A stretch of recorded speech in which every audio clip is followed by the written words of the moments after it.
Y bien, seguimos con el estudio de Juan. Necesito hacer un pequeño repaso porque por un error que cometí borré el video de la semana pasada. Entonces, nada más para clarificar a los hermanos que van a estar viendo este video y nosotros los que estamos acá, estamos viendo bajo el título, estamos ahorita analizando, estamos hablando sobre la triple igualdad de Cristo con el Padre, que esto es muy significativo porque muchos creen en Jesús, pero no necesariamente creen que es el Hijo de Dios. También algunos creen en Jesús, pero creen que es un buen profeta y no necesariamente la deidad de él. Entonces estamos viendo que Jesús, al igual que el Padre, hacen obras, o sea, son iguales en cuanto a las obras. Ahí en Juan 5, en el versículo 21, porque como el Padre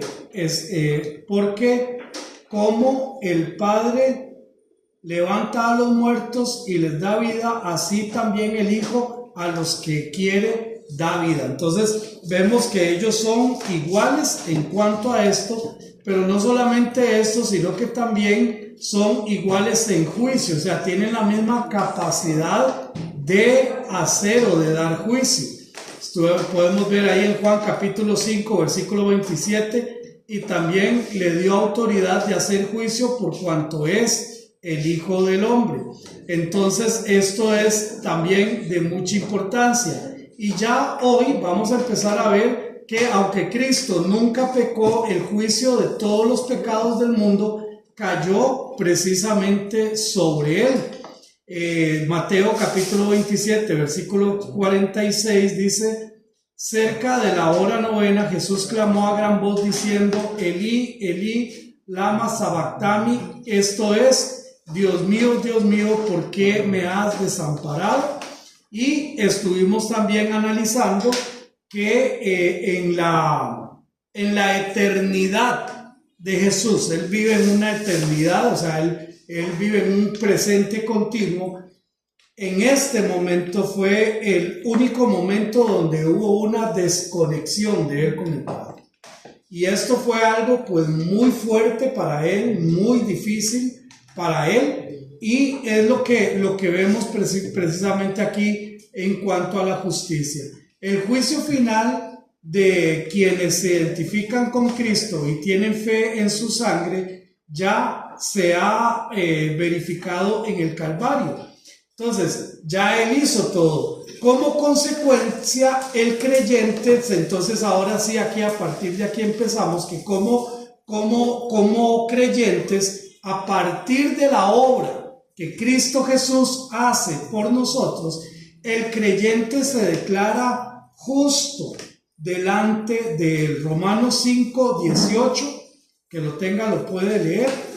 Romanos 5, 18. Amén. Amén. Así que, como por la transgresión de uno vino la condenación a todos los hombres, de la misma manera por la justicia de uno vino a todos los hombres la justificación de vida. Entonces, somos justos. Sí, esta justicia que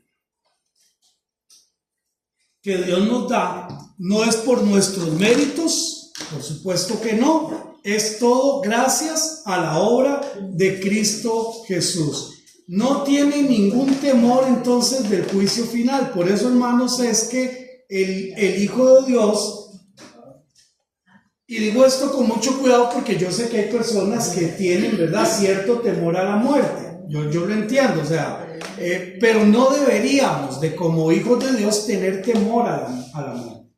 Yo creo que a veces lo que más nos puede es ¿y qué va a pasar con mi familia? Y el dolor que les va a provocar a ellos. Qué triste saber que van a estar tristes por mí. Yo creo que todo esto es válido, pero no el temor a morir. ¿Por qué razón? Porque ahora nosotros estamos justificados delante de Dios. no tiene ningún temor al juicio final. Romanos capítulo 8, versículo 1, ¿lo pueden leer alguien ahí, por favor? Ahora pues, ninguna condenación hay para los que están en Cristo Jesús, los que no andan conforme a la carne, sino conforme al Espíritu. Entonces aquí viene Pablo y nos da esta confirmación a través de la obra del Espíritu Santo. Ahora pues, ninguna condenación. O sea, la más mínima condenación no hay. ¿Para quiénes? No hay ninguna condenación para los que están en Cristo. Ahora, aquí está hablando, y ya lo hemos repetido muchas veces, estamos hablando de una posición. ¿Dónde estamos? ¿Dónde estamos? Los que están en Cristo Jesús. Y por si acaso, el que está en Cristo Jesús no anda conforme a la carne. Ahora, esto de conforme a la carne, estamos hablando del sistema de este mundo. No anda conforme al sistema de este mundo, sino que anda conforme al Espíritu. Entonces, una evidencia de estar en Cristo Jesús es precisamente eso. Y cuando por alguna razón andamos conforme a la carne, tenemos que tener en nuestro corazón dolor. Verdaderamente, como hijos de Dios, a nosotros nos debería doler fallarle al Señor. Nos debería doler, es lo lógico que nos duela. Ahora, también nuestro Señor Jesucristo y Dios son igual en honor. Dice Juan capítulo 5, versículo 23, para que todos honren al Hijo como honran al Padre. El que no honra al Hijo, no honra al Padre que lo envió. Ahora, esto es hacia los dos sentidos. El que honra al Padre, honra al Hijo, pero quien deshonra al Padre, deshonra al Hijo. Los solo Jesús deshonran al Padre. Los solo Jesús indican que no, que Jesús hizo toda la creación, no que Jesús dio su vida porque quiso, no que Jesús resucitó, no que Jesús es el que viene. Entonces eso es lo que quiere decir lo solo Jesús. No toman en cuenta al Espíritu Santo, no toman en cuenta a Dios y minimizan la obra de Dios. Recordemos que Dios en tres personas, Dios Padre, Dios Hijo, Dios Espíritu Santo, ninguno es mayor que el otro, ¿verdad? Yo siempre que hablo de esto, ahora cuando decimos que el Espíritu Santo es la tercera persona de la Trinidad, y no es porque le hace los mandados al Hijo, no, es que simplemente es 1, 2, 3, pero cada uno en su propio rol, como Padre, como Hijo y como Espíritu. Hermana Gloria y luego hermano Carlos. Una preguntita, pastor. Una amiga mía, yo le dije eso, ¿verdad? Yo le mencioné que son las personas. Y me dicen personas. O sea, Dios no es persona. Yo sé que no, Él es un espíritu todopoderoso. Lo que pasa es que Dios se manifiesta. Se manifiesta, sí, porque creó al ser humano y a imagen y semejanza de Él. Entonces mi pregunta es, cuando uno se refiere a los tres divinos, sí, el Dios en tres personas. ¿Tiene que ser personas o hay otra forma de... Ok. Sabemos que Dios es espíritu. Okay, lo tenemos claro. Cuando nosotros hablamos de tres personas, es una forma de que nosotros como seres humanos podamos entenderlo. O sea, el misterio de Dios es tan grande que nuestra cajita de fósforos de mente chiquitita no cabe nunca la mente de Dios. Pero lo hemos manifestado en muchos momentos de la palabra de Dios, donde, por ejemplo, en el bautismo de Jesús, vemos a Jesús, el Hijo, bautizándose. Vemos al Espíritu Santo en forma de paloma descender sobre él. Y se escucha la voz del Padre que dice: este es mi Hijo amado. Entonces ahí lo hemos manifestado. También lo hemos manifestado en la Virgen María cuando queda esperando a Jesús. Cuando dice que el Espíritu de Dios vendrá sobre ti y el poder del Altísimo te cubrirá. y el ser que nacerá será llamado Hijo de Dios. Entonces aquí vemos otra vez Padre, Hijo y Espíritu Santo. Cuando hablamos de persona, no estamos hablando de cuerpo, estamos hablando de personalidad, ¿okay? No de un cuerpo, sino de personalidad. Cuando hablamos de Dios Padre con su rol, Dios Hijo según su rol y Dios Espíritu Santo según su rol. Y esto lo hacemos para que nosotros lo podamos entender. Sí. Mi hermano Carlos. Es válido que con ese mismo pasaje se valió los católicos para meter a María ahí, dándole una igualdad semejante a la igualdad que refleja ahí. Bueno, yo en este versículo no veo a María por ningún lado, ¿verdad? Porque cuando dice para que todos honren al Hijo, no está hablando del Hijo de María, sino al Hijo de Dios. Sí, pero los católicos agarran de ahí para dar el mismo valor en ese y en otros textos, pero realmente no hay un solo texto que valide, ¿verdad? Que valide esa doctrina, esa mal doctrina de indicar que María está por encima incluso que Jesús, ¿verdad? Porque es María la que intercede y todo lo demás. Pero sí, definitivamente no lo vemos ahí. Ahora, entonces, sí, mi hermana, perdón.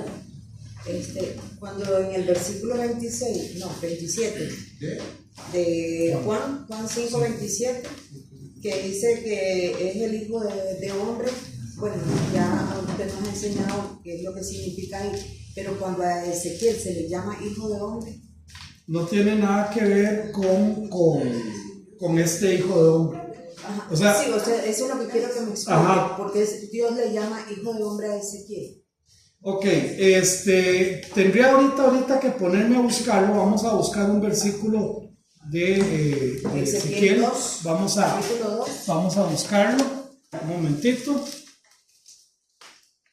Un segundito para ubicarme aquí con las herramientas.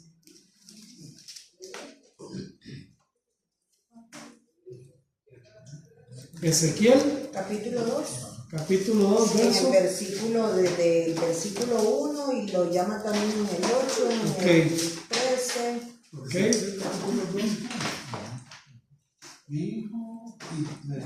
Ok, dice un comentario. Hijo de hombre. Esta es una frase con la que habitualmente Dios se dirige a Ezequiel.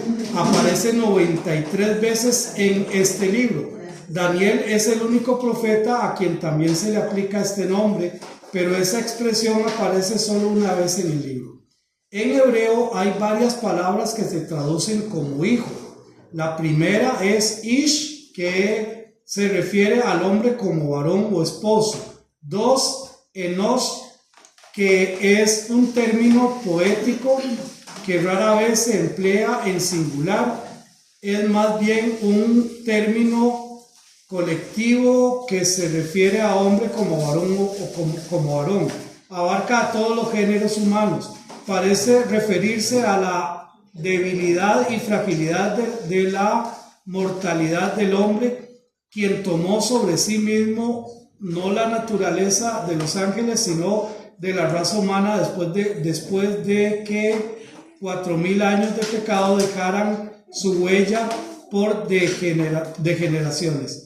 Recibe el nombre de profético de hijo de Isha o hijo, vamos a ver, o hijo de ángel, sino de la raza humana, pues de que después de 4,000 años de pecado dejaran sus huellas. Entonces, cuando se refiere a hijo de hombre, se está refiriendo a eso, hijo de la raza humana.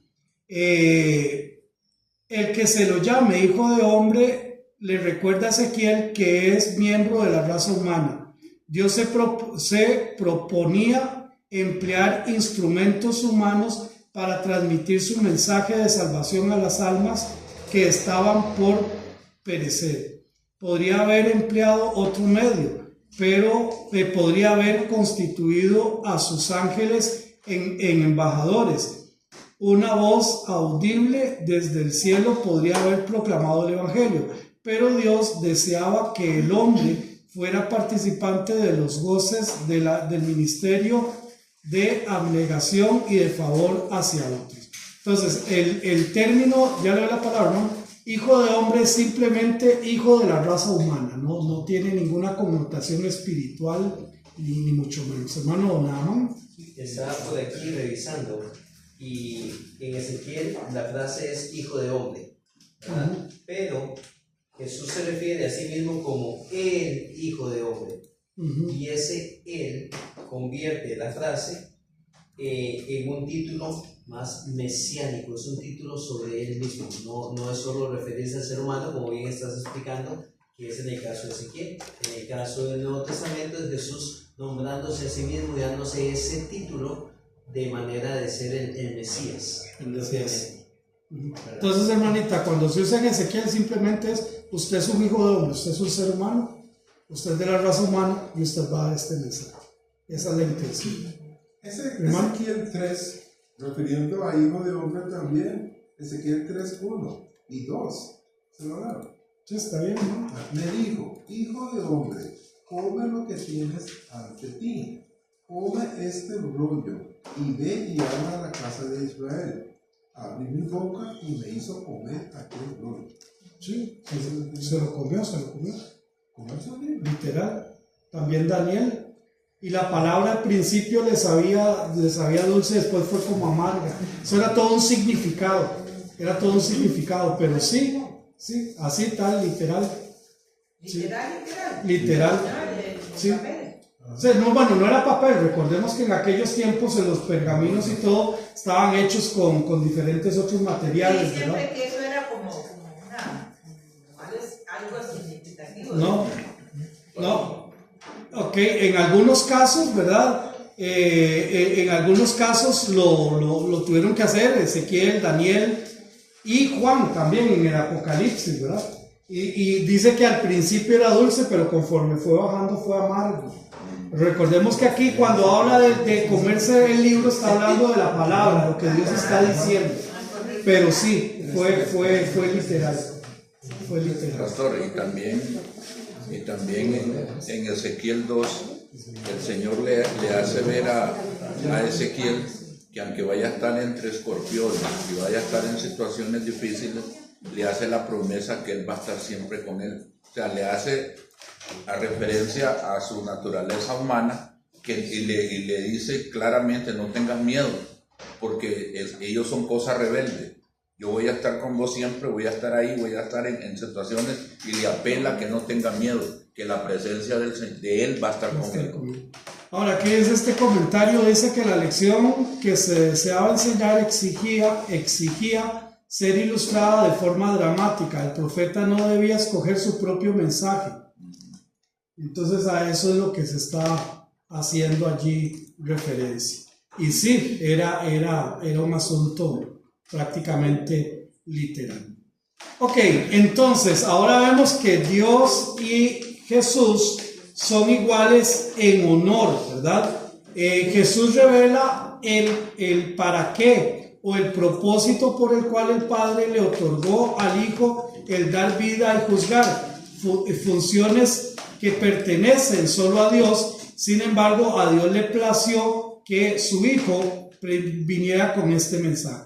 El Padre desea que su Hijo recibiera la misma honra otorgada a Él. Claro, Él es Dios. La íntima relación entre el Padre y el Hijo, su representante personal, significa el que honra a uno, honra también al otro. O sea, no podemos hacer ninguna diferencia. Y el que deshonra a uno, ¿qué está haciendo? Deshonrando al otro. Muchos hoy en día están totalmente equivocados pensando que honran a Dios menospreciando al Hijo. Esto es un despropósito en sí mismo. O sea, no podemos decir honro a Dios y deshonro al Hijo, o honro al Hijo pero deshonro a Dios. Son uno, y en sus roles pues también. Ahora, también encontramos en Juan, y vamos a leer ahí Juan capítulo 5, en el Evangelio de Juan capítulo 5 del 24 al 29.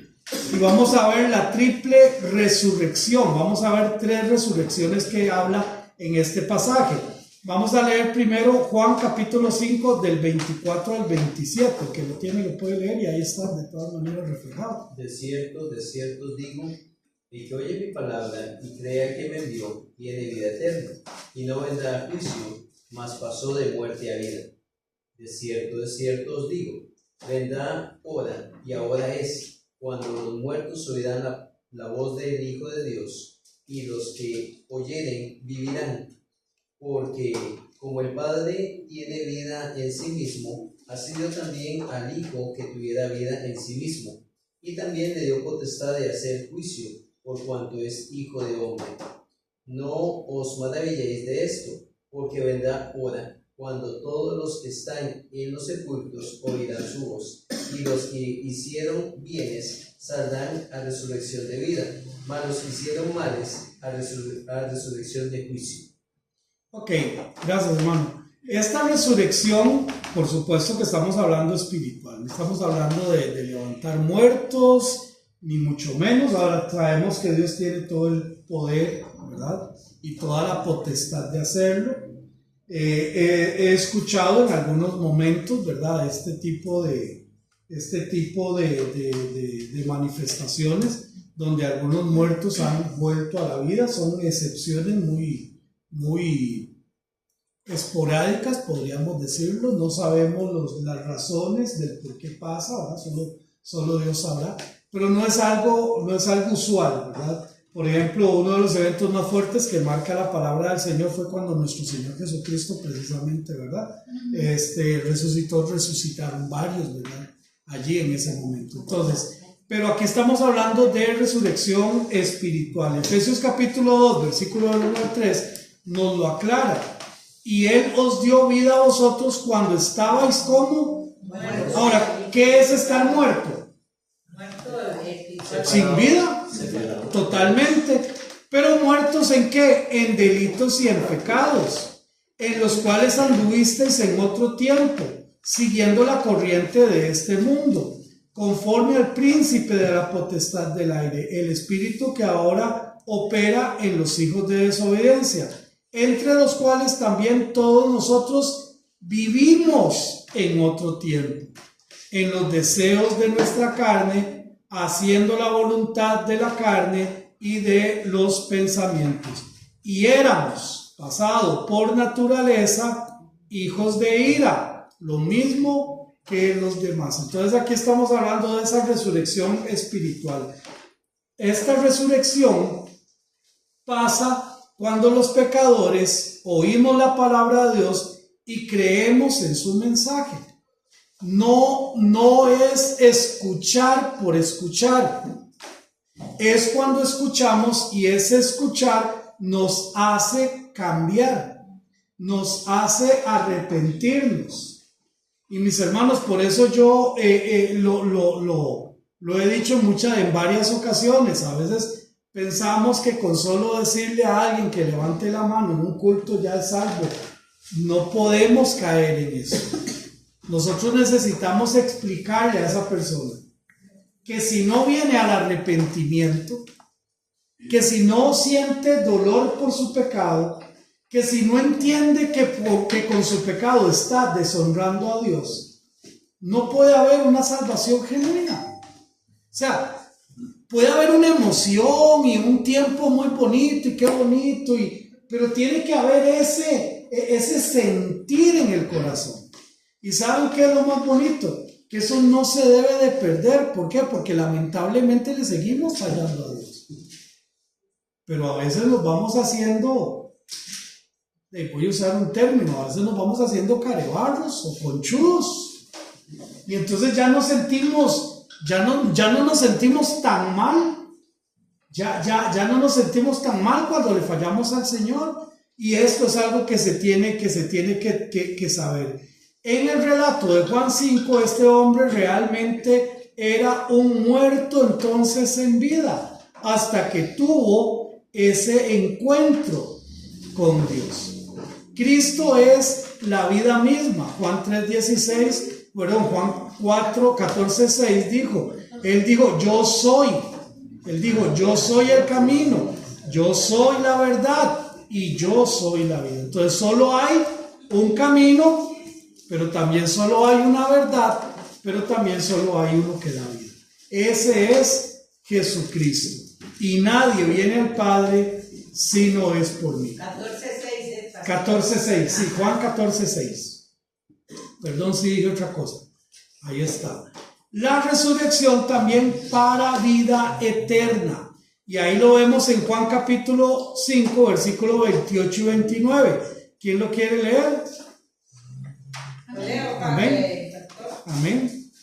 Juan 5:28.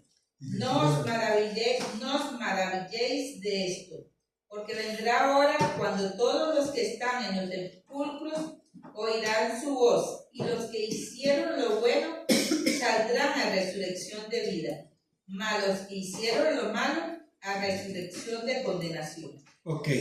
Esta es la resurrección que los hijos de Dios estamos esperando.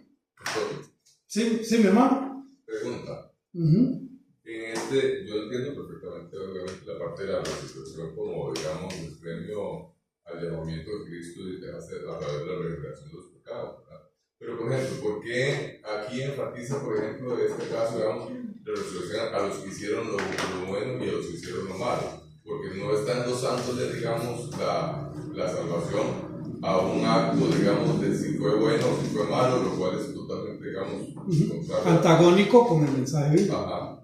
Ok, vamos a entender un poquito esto. Cuando está hablando de resurrección, primero que nada, para vida eterna, es que todos van a resucitar, todos vamos a tener una resurrección para vida eterna. Lo que pasa es que unos van a vivir eternamente en condenación y otros van a vivir eternamente en salvación. Entonces, cuando Jesús está aquí diciendo, dice, no os maravilléis de esto porque vendrá hora cuando todos los que están en los sepulcros, o sea, todos los que están en los sepulcros, todos los que han muerto, sin valorar si aceptaron a Cristo o no aceptaron a Cristo, ¿verdad? Porque igual mueren los cristianos como igual mueren los que no son cristianos. A eso se está refiriendo. Todos los que están en los sepulcros oirán su voz.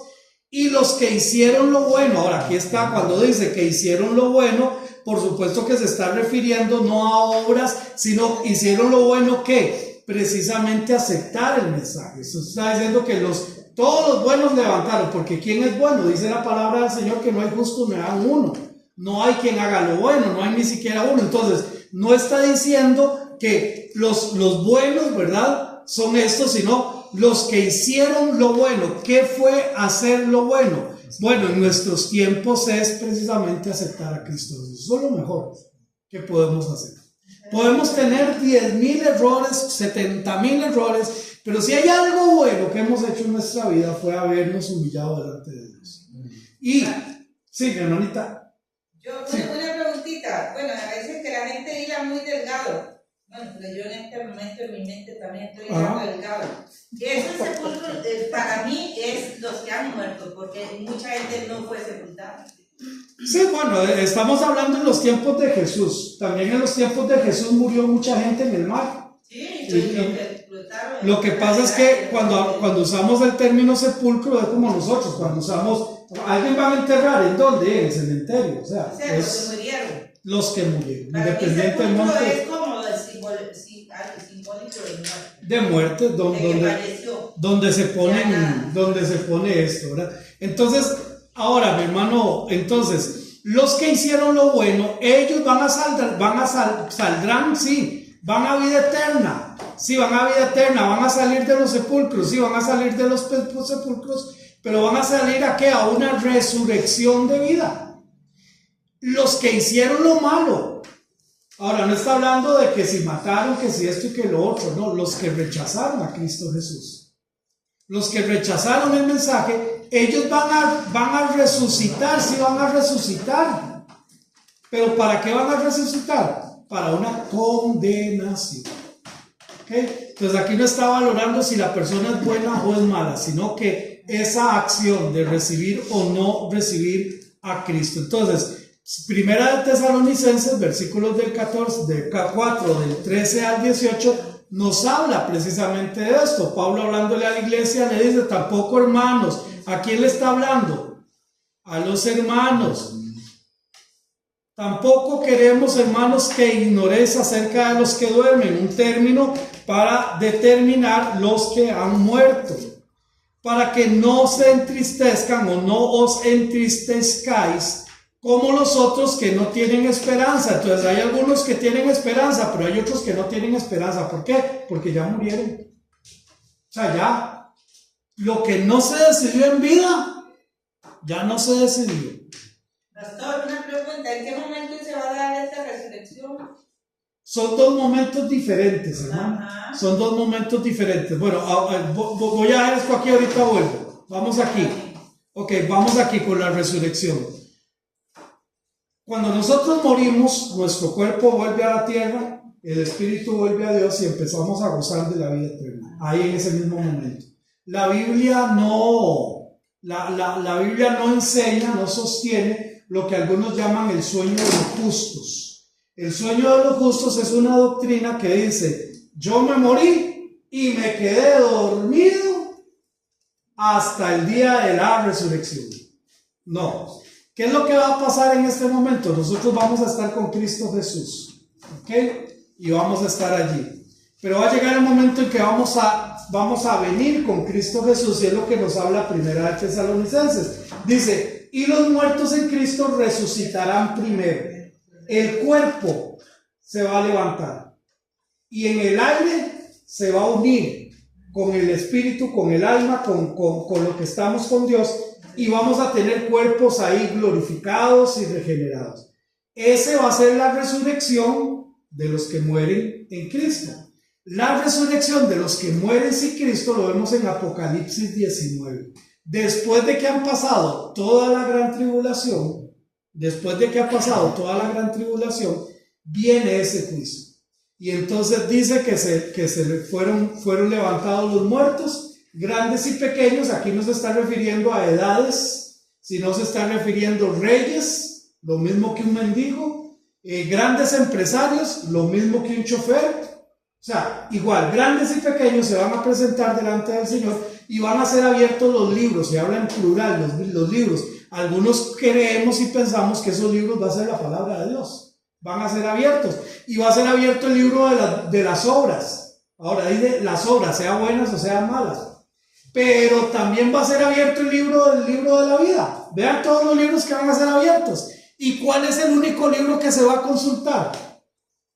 El que no se halló escrito, dice ahí. El que no se halló inscrito en el libro de la vida fue lanzado al lago de fuego. Esa es la resurrección de los que mueren sin Cristo. Entonces son dos eventos diferentes.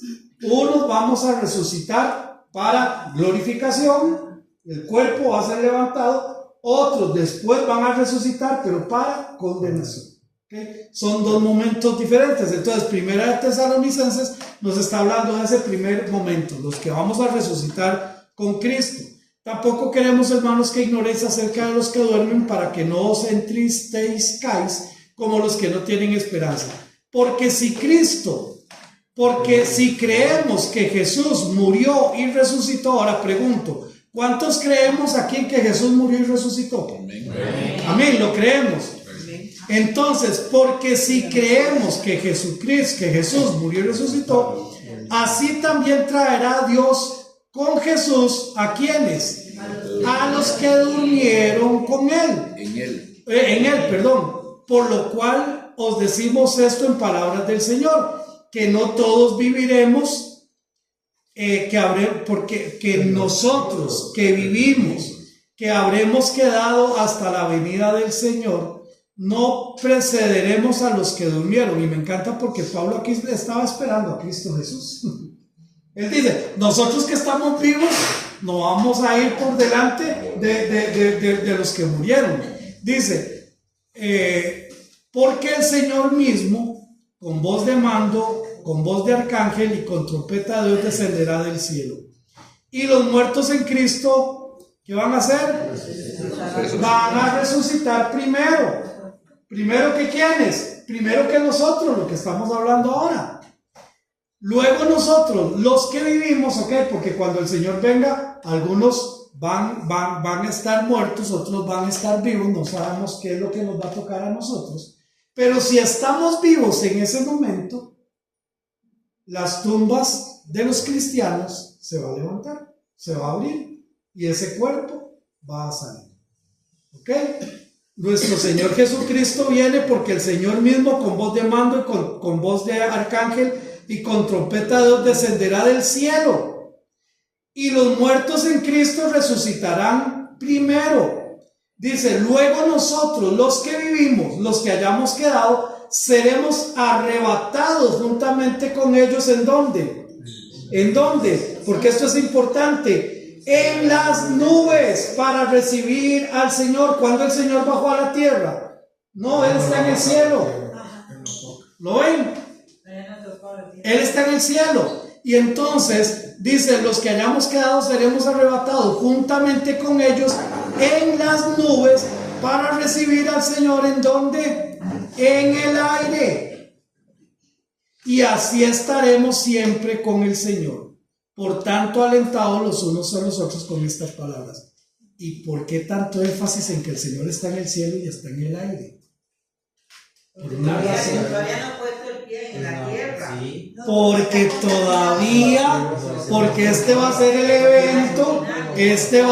evento que va a determinar cuándo va a arrancar la semana 70 de Daniel.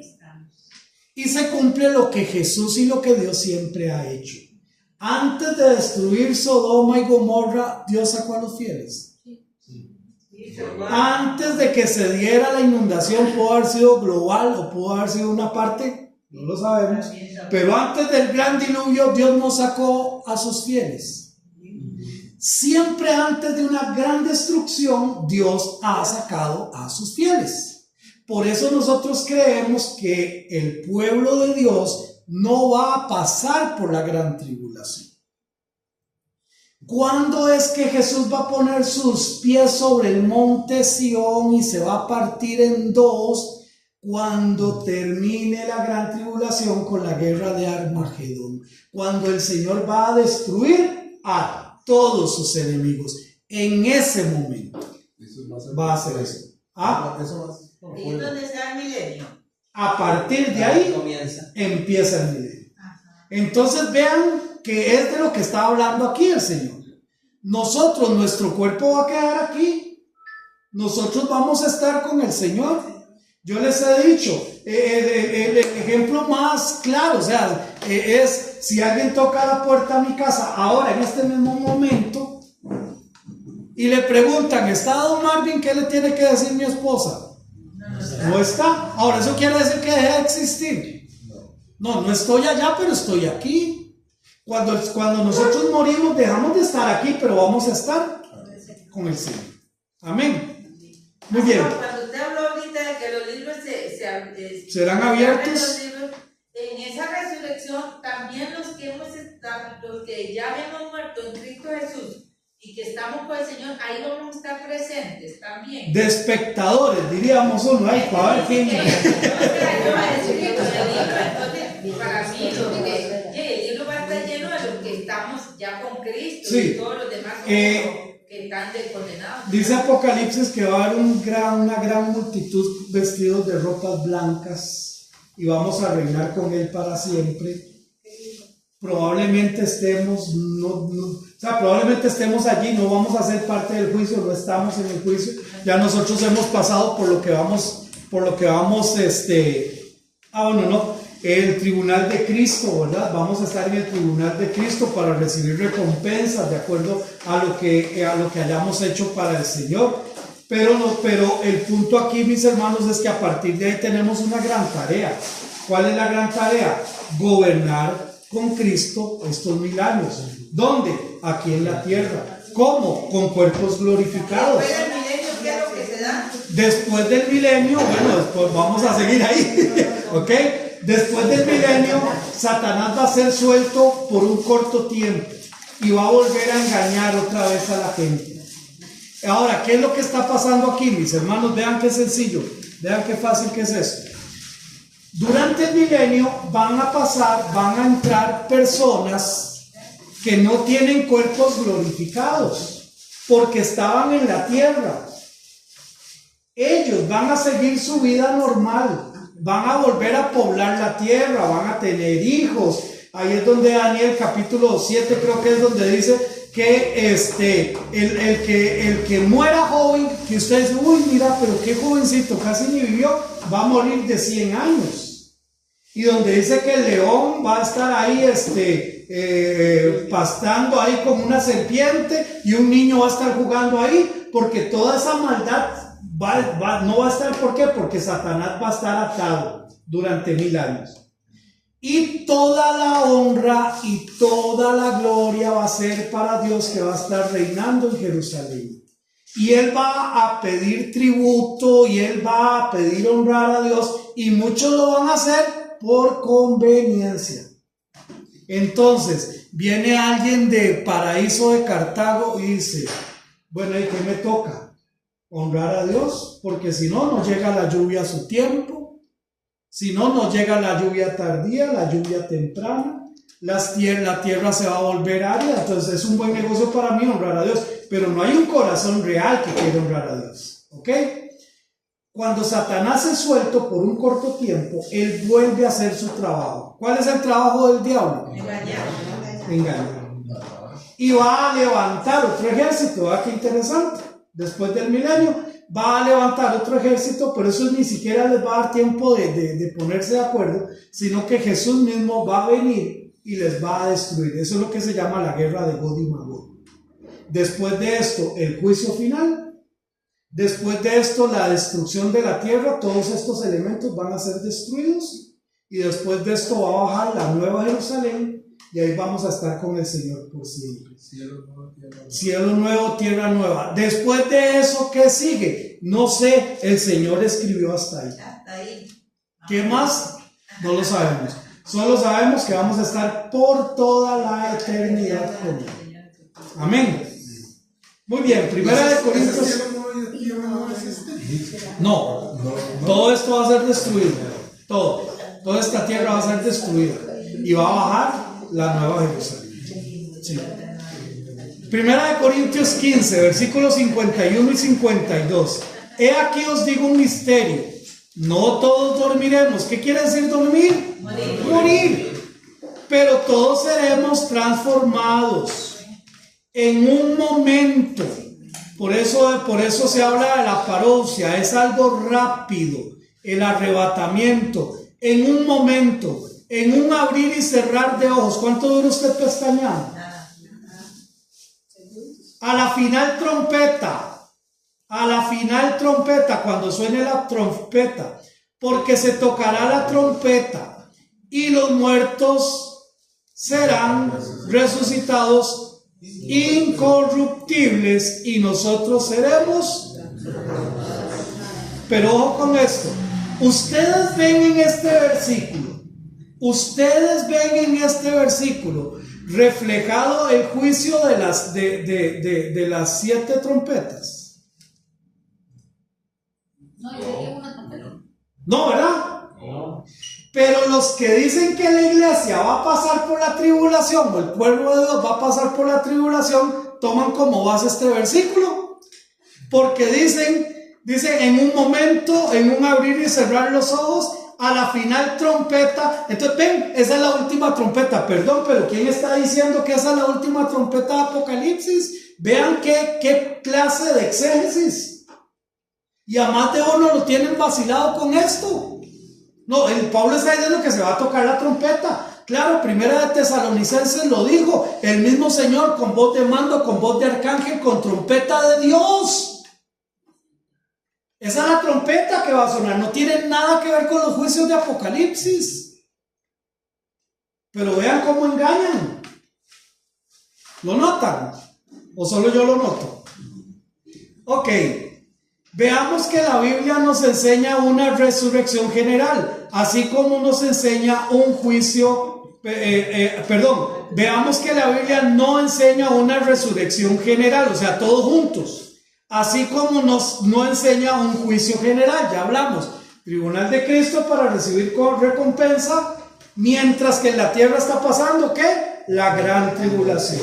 Nosotros estamos tribunal de juicio, las bodas del Cordero, la tierra en la gran tribulación, terminan las bodas del Cordero, Jesucristo viene, la guerra de Armagedón. A partir de ahí, los 1000 años y vamos a estar gobernando con él.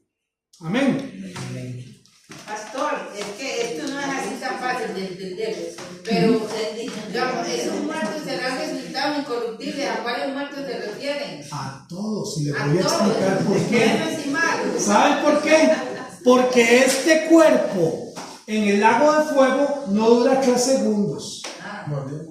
Van a recibir un cuerpo transformado para recibir castigo eterno. Porque este cuerpo no aguantaría. Pues van a salir, sí. No aguantaría este cuerpo. Van a recibir un cuerpo transformado para condenación. Incorruptible quiere decir que No se contamina. Los adventistas dicen que cómo es posible que Dios, habiendo hecho todo este trabajo, va a agarrar al ser humano y destruirlo, y con fuego, y por la eternidad. Entonces los adventistas dicen que eso ellos no lo pueden. Sí, no, lo que pasa es que, hermanos, el lago de fuego no estuvo hecho nunca para el ser humano. Nunca. El lago de fuego fue hecho y está listo para el falso profeta, para la bestia, para Satanás. Pero todo el que no se haya inscrito, ahí también. Pero nunca fue hecho para el ser humano. El ser humano está diseñado para vida eterna. Lo que pasa es que decidimos qué es lo que queremos: vida eterna en condenación o vida eterna en Cristo Jesús. ¿Verdad? Ok. Pastor, igual Sí. como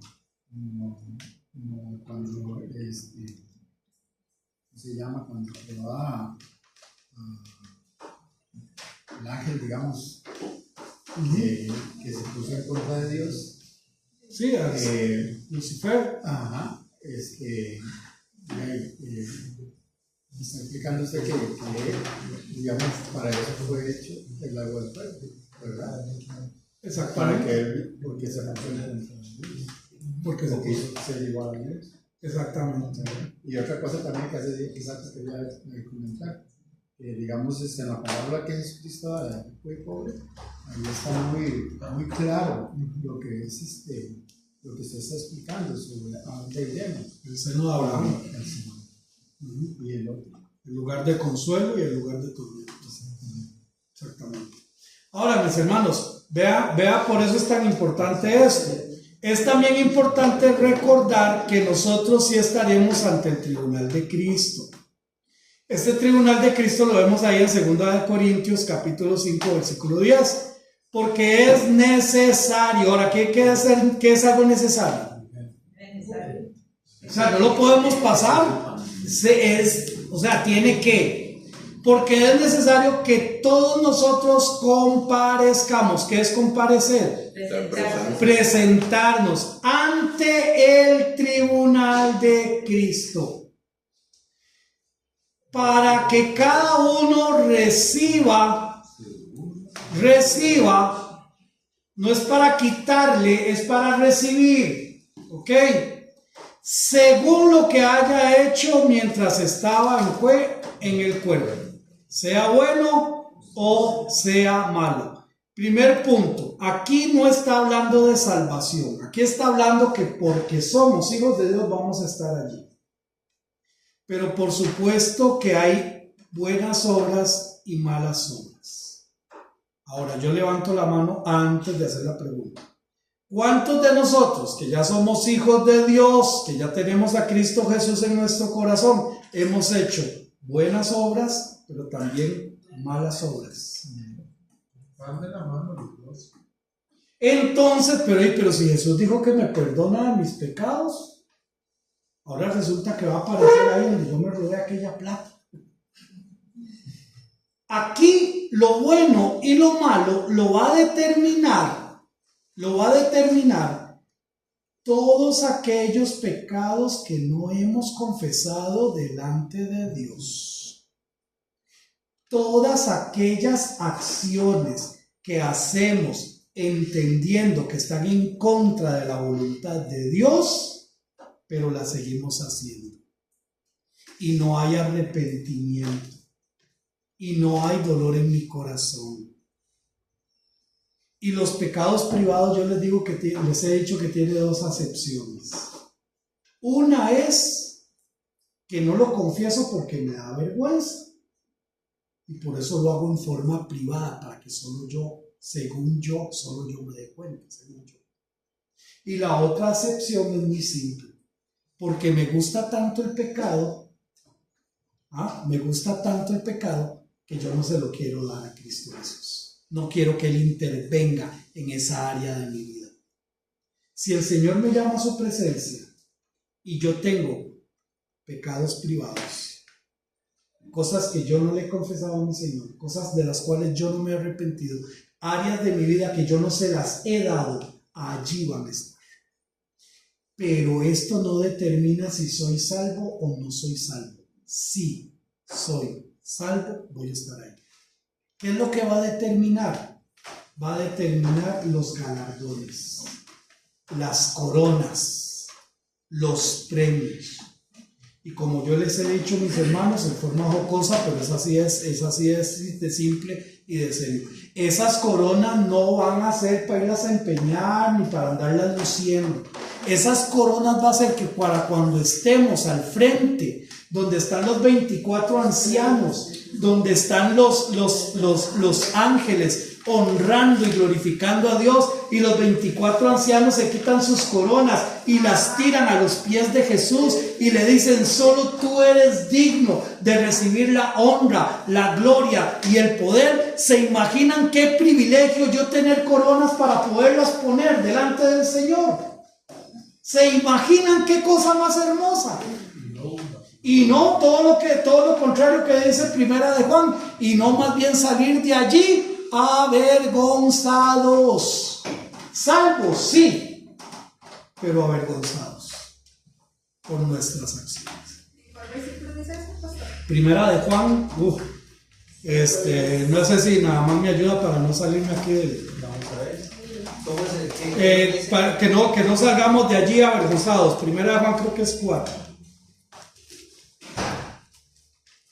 Si pones avergonzados, creo que vas a ver.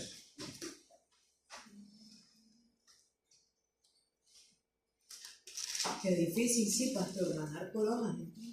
No es fácil. No, ya me desilusioné y el primer Pastor, pero ese sentimiento avergonzado, o sea, a mí me parece que uno no va a tener ese tipo de sentimientos allá en el cielo. Vamos. No, y la palabra dice avergonzados, entonces está bien, sí lo creo. Entonces digo yo, pero la naturaleza de uno se va para arriba, porque son sentimientos naturales, ¿verdad? No, los sentimientos mejor no. Vamos a buscar aquí en la concordancia un momentito para no dejar. Estoy buscando también. Sí, vamos a buscarlo aquí. Bueno, sí, también. Por eso era que.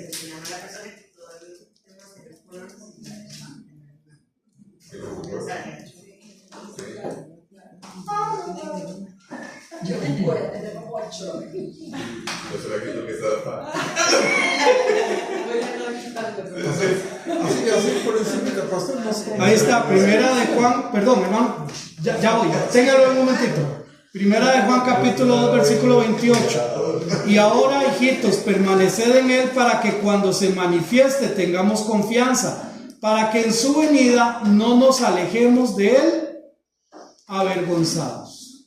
Primera de Juan capítulo 2 versículo 28. Y se está refiriendo a ese momento, precisamente, a ese momento. Sí, ¿se imaginan qué color? Uy, tan buena estima que tenían al pastor y se dieron cuenta que vendía el carro malo y se lo vendió a un hermano y... ¡Ay, qué vergüenza! No, la pregunta era que si nos conoceremos. Yo siempre he pensado que no, porque te imaginas estando yo no creo por una simple y sencilla razón, porque a mí me dolería mucho no ver a mi papá, por ejemplo, o me dolería mucho no ver a mi hermano, ¿Me entiende? O sea, eso traería congoja a mi corazón. Yo creo que eso va a ser claro, no podemos entenderlo en nuestra mente. Eso va a ser una cosa que se sale de cualquier cosa que nosotros podamos relacionar. Decir que somos más, cuerpos transformados, sí, no creo que hayamos, sí, vamos a permanecer igual. Al ser transformados no vamos a cambiar de apariencia. Sí, no creo. Ya ahí los feos seguimos feos, ni modo. Pero sí creo que va a ser algo tan impresionantemente grande y hermoso, hermanos. Con esto Mejor no pregunto ya. Ok. No creo que cuando estemos frente a frente con nuestro Señor Jesucristo, disfrutando de la gloria eterna, nuestra mente vaya a estar pensando si va a Jonás le voy a preguntar que cuál fue el animal que se lo tragó, ¿verdad?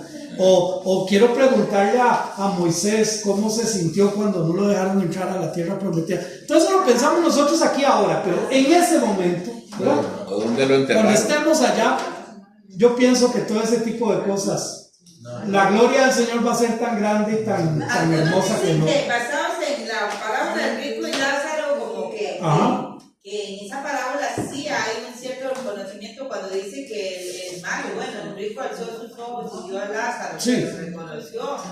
Pero también hay muchas cosas como la que usted comenta de que si uno tuviera ese sentimiento natural, entonces uno se acongojaría y ahí no va a haber ni llanto ni dolor ni nada. Ahora recordemos que cuando Jesucristo habla de el rico y Lázaro, que algunos piensan que es una parábola, otros piensan que es algo real, ¿verdad? La diferencia está en que Jesús nunca utilizó nombres propios en parábolas, y si es una parábola sería el único caso. Pero lo que sí cuenta es el hecho de que las parábolas eran para darnos enseñanzas, entonces ahí está claro en cuanto a eso. Pero nada más para cerrarle la idea a mi hermanita, en ese momento estábamos hablando antes de la cruz. Después de la cruz, al que creyó en él, estando con él en la cruz allí, le dijo, hoy mismo estarás no en el seno de Abraham, sino en el paraíso. Entonces allí ya tenemos una diferencia de un lugar a otro. ¿Sí, mi hermano? Sí, pero por ejemplo, digamos, en el monte de la transfiguración, por ejemplo, ahí estaba y ellos reconocieron, digamos, perfectamente este es Moisés y este es, ¿cómo se llama? Elías. Sí. Y cuando Jesús también, digamos, resucita, también lo reconocen, digamos, y ya tienen un cuerpo glorificado. Ok, en el caso de Moisés y Elías, ni Pedro ni ninguno de ellos tenía una foto para saber quiénes eran. Les fue obra del Espíritu Santo poder entenderlo, ¿verdad? Y en el caso de Jesús, si bien es cierto, tenía cuerpo glorificado, pero recuerde que los que iban camino a Emaús no lo reconocieron hasta que Él se dio a conocer. Entonces, no podemos saber evidentemente si vamos a ser ni más guapos, ni más feos, ni más blancos, ni más, no sé, ¿verdad? Pero sí, el punto aquí está en que vamos a tener cuerpos glorificados y que yo no puedo decir más allá de lo que la Biblia dice, ¿verdad? Va a ser algo. Ok, para terminar este punto, vamos a terminar este punto. Aquí Pablo no se olvida nunca de que vamos de camino.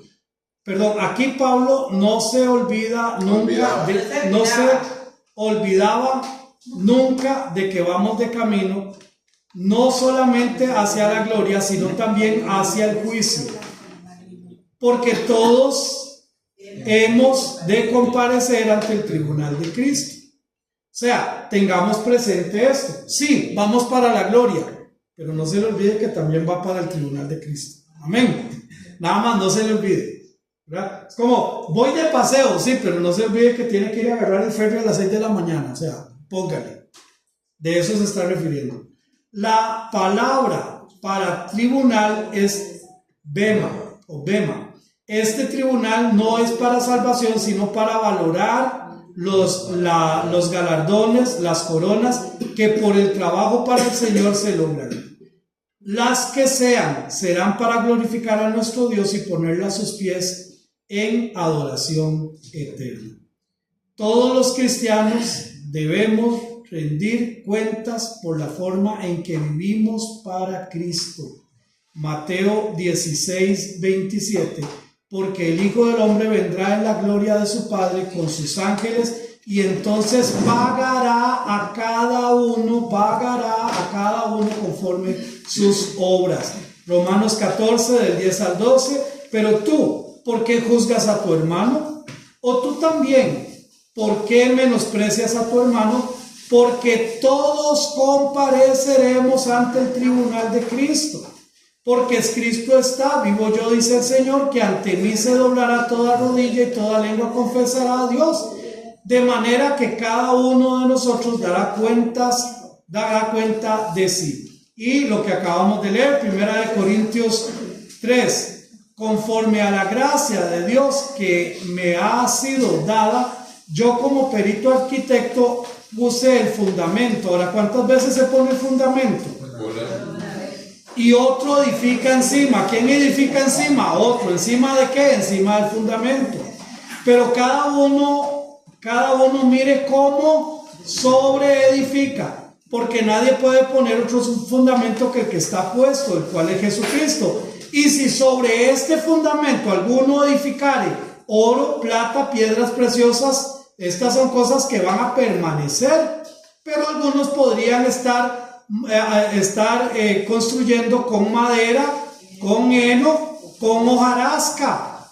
La obra de cada uno será manifiesta porque el día la declarará, pues por el fuego será revelada, y la obra de cada uno, cual sea, el fuego la probará.